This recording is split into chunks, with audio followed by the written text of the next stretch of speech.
Thanks, Commander. You're just a usurper playing dress-up. Oh, fuck. You guys are old Team Sphinx. I knew it.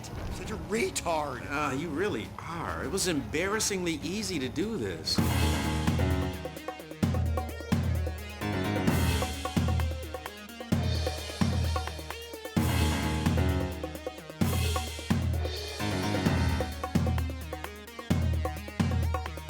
Hi! Welcome to Venture Bros, Venture Brothers podcast. I'm your host, always Brian Dressel. With me, as always, is Nicholas, the chicken-hearted Friedemann. Ooh. Poultry. Damn, I didn't have anything. Chicken-hearted. It means... I think I know where this is going. I think I know what that means. Yeah? Alright, well, let's find out from Graham first, because we have Mr. Graham Fribble Mason. Yeah. Fribble, did you say? Fribble. Dale Fribble? Fribble. Yeah, nothing. Fribble. It sounds like a fruity Fribble. cereal. Oh, It yeah. does. Yeah. Yeah, Fribbles. Yeah. Like fruity kibbles. Yeah. Yeah, there you go. No, now I'm out. No. You can't compare human food to kibble. That's disgusting. Well, it was your idea. I was trying to make it work phonetically. I feel like we could buy it at Hank. Oh, definitely. Nick, any idea what your insult Oh, means? man, I just assumed that I'm a coward. That's There you yeah, go. That's what I thought. Chicken-hearted, yeah. Graham, any guesses? Am I fruit flavored? No. No, that's not it It's at all. cannibal lingo, you know. This one's a little fribble. Ugh. No, not for me. Not for me. It is a trifler, idler, good-for-nothing fellow, silly and superficial. Yeah. I mean, okay. I can kind of get that. Yeah, it works in a way. Are these like boxing opening insults? Like where you have to say it and you're like Graham, Fribbler, Mason, frivolous, silly, and you're just like counting it off as he's just like warming up in the corner, just bare knuckle boxing. I mean, I'm getting them from the artofmanliness.com. Oh, yep, there we go. Yep. And like the little logo for their podcast is like an old-timey boxing dude. Yeah. Oh, man, I really nailed that. Yeah, I was gonna So say. you're right on the money. Woo! Nick, are you currently writing this webpage as he's reading it? No. What's that typing sound in the background? I'm gonna make all these fucking things up and make Brian look foolish. I didn't go onto Brian's computer when I went over one time and put the website in and just search it like 15 times just so Google would automatically complete it when Brian's like, interesting. Oh, wow. Oh, neat. Cool. This is a really long-term gag for like very little payoff. so small. But I appreciate you due diligence. Thank you. Yeah. Let's talk about Venture Brothers. Sure. Venture Brothers. This week we are talking about Venture Libre. It's an odd little episode. I think it's very entertaining, but it's kind of a weird one. And I'll let Nick tell us what happens in it. Yeah. So, basically... Oh, man, this one's a tough one. Okay. Yep. Okay, so all of a sudden... Oh, boy. I'm trying to figure out how to organize this, but I think I got it. So, the Ventures are all of a sudden paid a visit by the Army and more or less told that they have to fix something that Dr. Venture did because it's still under warranty, but they're not really given a lot of information at the time. And you end up finding out that they're going to some sort of Central American area where Venturestein has amassed an army of what you find out later is all of these people or creatures that have been created by mad scientists. And they're revolting against kind of like the mad scientist or scientist community who are doing these terrible, terrible things. In the meantime, Dean stays behind because he feels like he doesn't want to go, which is probably the smartest thing he could do. And a politician is trying to drum up support and then focuses on this one voter and follows Dr. Venture out to this island and then dies. Yep. Yep. Yeah, that's pretty much it. And there's a bunch of and then Hank Sergeant Hatred feels like he has a sense of kinship because of his new breasts, and Hank has started to eat coffee thinking that nature's providing for him, but he is now turned into the Batman. Yeah. Like Jungle Batman. Okay. Yeah, that's definitely all of it. Yeah. Where do you guys land on this one? I can say first, I really enjoy this episode, but I don't think of it when I'm not watching it.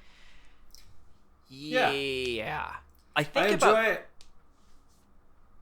enjoy it while I'm watching it, and then as soon as it ends, I'm like, next. Yeah. Yeah, it's one of the episodes that feels like a big swinging, not quite a miss. They made contact, but it's like a bloop single. You know, like a huge swing, and it just kind of like goes up over the infield and just lands, and you're just like, oh, okay. Because they just there's something weird where it doesn't feel like a lot of stuff is set up. There's a few weird continuity errors that you notice when you're watching it in one go. Maybe commercials would help. Yeah. But there's just a few weird things in this episode where you're just like, huh, not bad, but huh. Yeah, like I kind of like it feels like a weird episode to tackle the helper thing. Yeah. And, they go after that, and it's like this is where we're just gonna kind of shove this in, and I think that's kind of why like I'm not a huge fan of it or like love it, because when we're talking about as we mentioned last week, where this season kind of not entirely but stops focusing so much on the B and C stories and really kind of makes everything tie into one, that now when we still have that and then we just drop it immediately, it just kind of feels weird. So I feel like the pacing's just a hair off in this episode. Yeah. Mm-hmm. And it's interesting because I feel like if they had just stayed in the jungle in a weird way, like, actually a device that they used last season that I don't think any one of us really loved. We didn't dislike it, but it's the episode where it's almost two halves of the same episode where one focuses on Hank and one focuses on Dean. In a weird way, if they had done that for this one, it would have almost been appropriate because it's such like a Hank going bananas episode that if you had just done something else with Dean, not help, like if that had almost like both of those things had been two separate episodes, that's where the device I think would have helped better, but maybe not. Yeah, but maybe it's just that they learned their lesson, because I don't remember how many years there were between 4 and 5, but there was a few. And maybe they just learned their lesson to, if they don't have a full episode for Dean, then don't bother with it. That's true. Because, I mean, that's kind of like why we're not a big fan of Bright Lights Dean City, because there really wasn't a lot to do in it, and Hank got all the good stuff. And this one's the exact same thing again. We have Hank finally as Batman, and yet again proving another time that he's actually surprisingly good at this whole superhero thing. And then we have Dean depressed at home, rebuilding his dad's robot. Yep. Like there's just not a lot there. No. So I think my bigger thing was if all we had was them leave, we don't see Dean again, and then the end that credit tag, they're playing with Shallow Gravy again, and just and Helper is back to being Robot Helper and not Walking Eye Helper, and the response is essentially, "Damn it, Dean." Yeah. I didn't need to see him have to fix him. I got it. I'm right there. For sure. And then we could have had more crazy Hank in the jungle, which I'm madly in love with. Just because he's Batman. No, it's mostly because he has horrific diarrhea that he doesn't know what to do with, and he thinks that it's just fine. But it's because he just keeps eating fucking raw coffee beans. Yep. Don't get me wrong, I love that he's Batman, but the funnier thing is he has to keep pooping. Yep.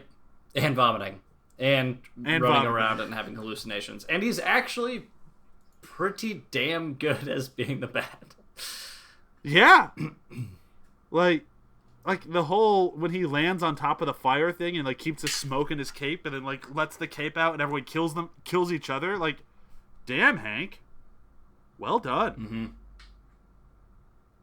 Like, I'm legitimately impressed, and I didn't think that was possible. And runs away from Carl and climbs the tree because Carl can't chase him because he doesn't have retractable claws. Exactly. He didn't even climb the tree. He used a jetpack. Yeah. Well, oh yeah, Which yeah, the yeah, whole true, reason true. he's even here as Batman is because he decided to bail out of the plane with what he thought was a parachute without checking it, and then had a jetpack strapped to him. Like, Hank has an insane few days. He really does. Moving on, we gotta talk Rusty a little bit. We didn't really give Rusty a lot of time in the last episode beyond Rusty's a horrible person. But this is Rusty having to deal face to face with something that he did just on a whim to see if he could reanimate a dead corpse. And he did, and that corpse is now starting a revolution. And Rusty's response is like, eh. Yep. Like, he's... I want to just reiterate that he is such a terrible person, but at the same time, at this one particular instance, I'm not sure how terrible he is. Yes, he did reanimate a corpse, and he thinks that he should be grateful that he brought him back to life because he saved him. But at the same time, like, he's sent there to kill him and really has no interest in doing that. Yeah. Like, he's mostly just showing up because he was told to, and he has no plan. But his plan, I don't think, was ever to actually kill him like he was supposed to. No. Yeah, I think he starts to. Like, he starts doing the timer on the iPad or JPad or whatever they call it. And it feels like he's doing it mostly because he has to, but I never really get the malicious, like, murderer vibe from him in any scenario, including one where he is sent specifically to kill somebody. For sure. yeah. Because definitely when he tries to set the timer on the J-pad, you definitely feel like he's kind of in a corner. I mean, almost literally in a corner. He's like, yeah. I guess if I were being threatened by Venturstein, there's really not many other options. But other than that, it doesn't sound like he's a bad scientist. He's just, well, I mean, he is a bad, but a bad guy. Yeah. He's just kind of there. Yeah. And I think that's kind of par for the course of Rusty. Like, that's not really him pushing himself at all. But at the same time, it's also, like, it's sometimes reassuring to not see him be the worst version of himself. Yeah. Like, even this one, it's not his great version of Rusty by any stretch, but it's also not him at his worst. Right. Like, it's kind of like we've seen him with Dean and a couple other times where he's like, oh, you're actually... you're still the second to worst father that we've seen in this show. For sure. But you're not all terrible. No, and it's like that whole, like, yeah, he does try from time to time, but he doesn't really know what he's doing, so his efforts are pretty much fruitless. But every now and then, he does give things a shot. And I think this is kind of like the closest we got to him doing that with somebody who isn't his sons. Yeah. Yeah. And even so, he still bails on it pretty quick and tries to kill him, so it's not like it's a flawless thing by any stretch. No. Yeah. It is kind of odd that, again, one of the science things that he is so good at is beating life.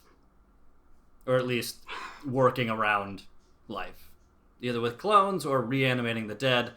That's what he's really good at. Probably the darkest, creepiest, most questionable science that there is to date. He's really good at. That is kind of true. Like, he definitely does. Like, I mean, you go back to Killinger. Like, Killinger was right to try to make him a supervillain. Like, he's good at all the villainy stuff. Yeah. Yeah. I mean, even, like, in the last episode, creating mutants and a whole mutant class. 3 mutant classes of people. Yeah, 3 mutant classes basically built out of negligence. And, like, that's Rusty for you. Yeah, he just does that. Yeah, that's kind of his, like, that's his resting bitch face. It's just negligence that leads to disaster.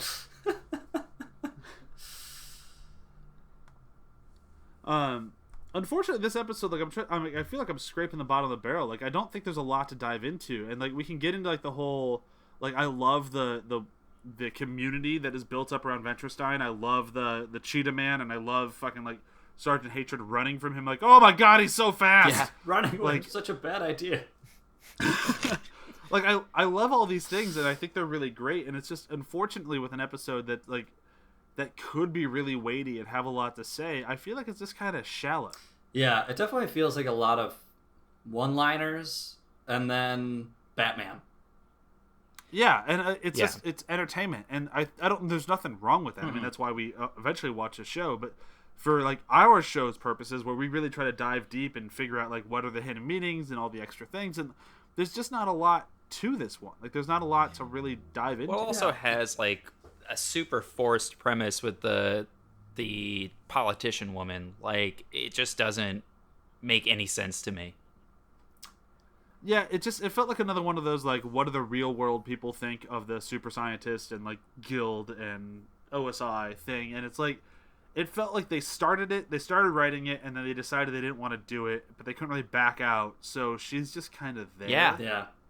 Like, so it's Congresswoman Marsha Blackwood, and I think as I'm watching the show, I've kind of forgot what happened to her in the end. And as I was watching it, I was like, oh my God, it would be really funny because I know she shows up back at the Central American thing. Like, wouldn't it be so funny if she comes in and makes these creatures her constituents? Like, that would be really funny. And like, she represents them now.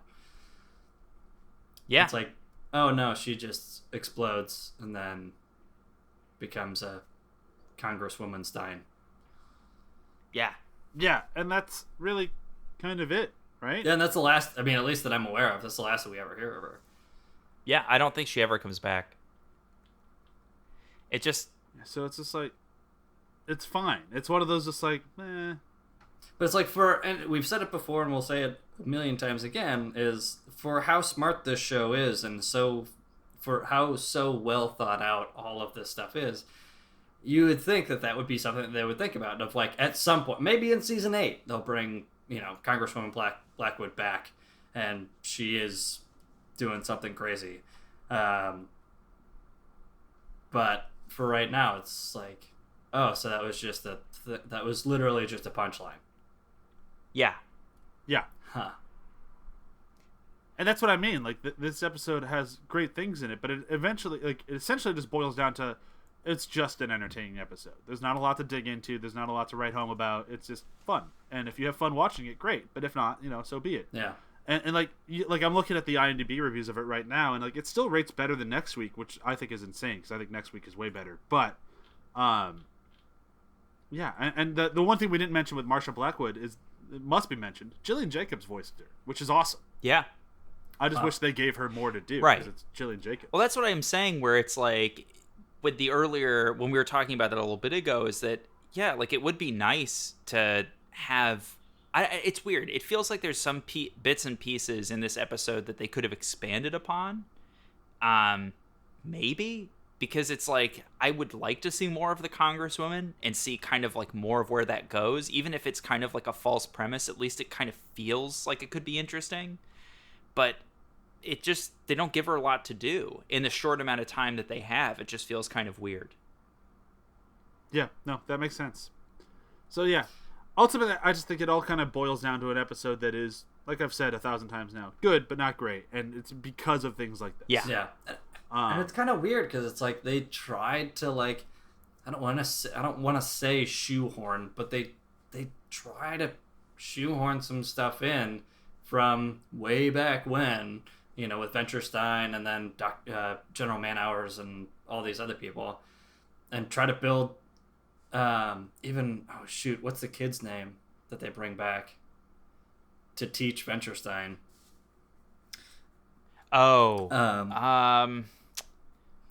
What's his name? Anyways. Hold on. Yeah, I'll look it up, but I think it's... But they try to bring him back. They try to bring back all this history and try to build this into some sort of, like, real weighted episode. But as we're watching it, it's like, it's so none of this matters. So you gave us a whole bunch of history and all this other stuff, which is great. And if you continue, like the rest of the show, if you build up the universe, we will support it, and it's great and it's awesome. We love all of it so far. But literally, you build this whole thing up for maybe half of the episode and then just throw it all away. Yeah, did you mention that the Shaggy guy from the Yes. crazy Scooby-Doo gang? That was a good Yeah. addition. That was really funny. Yeah. He was there, and then there's a few Oompa Loompas, and then Yep. Bebop. Like, Yep. there's really cool things in Yep. it, and I think that's why I will always enjoy it. Because, yeah, as much as you're saying is true, where they just kind of build the stuff up and then kind of abandon it, it's still always entertaining. Oh yeah. Exactly. Um, Jorge and is it's the name because- of the kid. Jorge. That's right, Jorge. But you're right, like, that really didn't make sense. Like, he just kind of is there. And for a show that really is great about never having those, like, that didn't make sense moments, this one has quite a few. Well, yeah. I mean, there's a sequence where Hank ambushes. It's the giant crab sequence, and it seems like he kills the creature from the Black Lagoon guy. And then in the very next sequence, when they're all kind of starting to rebel against Venturstein as a leader, he's there. And it seems Yep. like Hank killed him because he killed the giant crab, but I don't know. You know what I mean? Yep. Like Yeah. it's a series No, of I things like get it. that Yeah. I'm like, it just seems very. It's not common for the show to have bits like that, and it feels in this episode there's a lot of things that kind of are small, but like we said, we're trying to dig deep and look at some of these things, and it feels kind of weird. Yeah. Where did that leave us? All right, yeah, I would say that that's pretty much everything we can cover on this one, though. Do you guys Yeah. agree? Yep. All right, let's jump into favorite characters of the episode then. And I don't know how we're not going to all agree on this one. I guess maybe we won't, but it's got to be Hank Venture as Batman. Like, that is my favorite thing, maybe of the whole season. I'm shocked. I am shocked. It's just too good.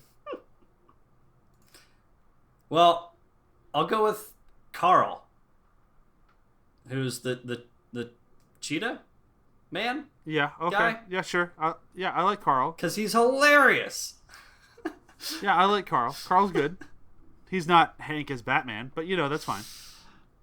I mean, without Carl, you don't have a good villain and a good bat. So there's that. I mean, that is a thing you said. Mm-hmm.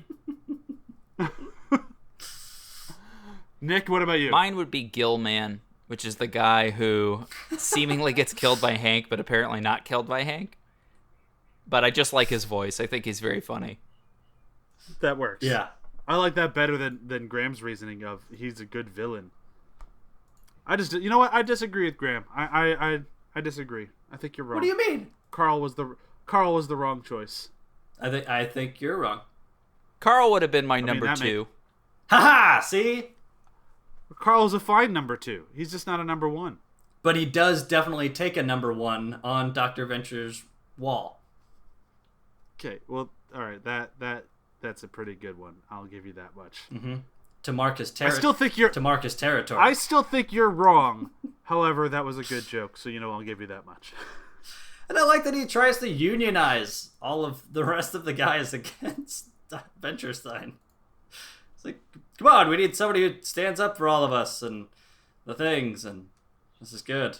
And then I like how Gillman is like, well, yeah, but, and like raises a bunch of good points.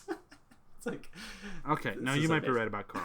But I'm still going to say you're wrong just because, I don't like changing my mind too many times. So, you're still wrong even though you're probably right. Let's move into plugs. Pluggity plugs. I'm just going to rattle through all of the ATH plugs real fast. Listen after the hype. Listen to Samwise. Listen to Demon Days. Listen to Damage Boost. Read the articles, athpod.com for all of that and more. Nick, Graham, anything you're plugging? Nah. Graham? nope. Nope. One of these days, Nick, are you ever going to plug that video game you're working on? Some point closer to when I feel like near the release. All right, so you'd be really upset if I'm like, because Nick is currently working on Halo 5. I mean, probably. I did interview. No, I didn't. I didn't interview with 343. But like, I mean, you can talk. I mean, just say Halo 5. I'll say a different All video game each week, and eventually it'll be There the we right go. one. So this week, I'm working on Halo 5. It looks great. I deleted the whole project by accident, so I'm not working on it after this week. But you know, I was working on it for a little while. Yeah, so we're a lot of people. You know, and now I'd say either more people or less people are working on it. Oh, now. way more. They're really deep in it I now. would say way less, seeing this game came out like 5 years ago. Oh, did it? Oh, Yeah. so Halo 7. Yeah. 6. No, wait. You're on they 6. skipped 6. No. If you're They skipped it, yeah. Yeah. 6 isn't Come a on, full Brad, number. You should know my this. bad. You know what? You're the one working on it. What do I know? 6.5, the real one. Did we miss one? So be sure No. to check out Halo 5-ish, 6-ish, 7-ish, Yeah. whenever that comes out, that Nick is currently working on. For sure. You can believe us, because we're telling the truth. Bye. Bye. Bye. Bye. Bye. Bye-bye.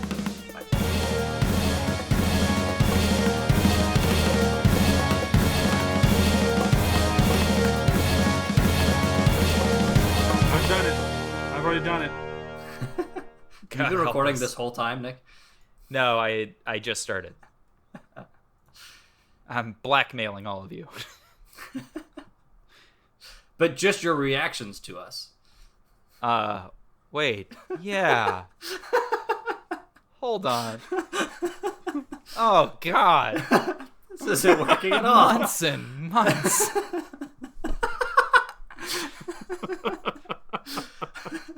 All these stacks of tape. Why did I choose to record on tape? Why did I record it digitally and then put it onto tape? And then delete the digital copies. Oh, God. God. At no point did I listen to any of these. And 1 inch. My Oh. God. Yeah. Vintage tape. I had to warm it up in a rice cooker first, just so it wouldn't be too brittle. That's a real thing, guys. That's something you have to do. Oh my God. Graham, are you recording by any chance? I am recording, yes. Okay. Let's count it off and see if we can save that for anything. 1,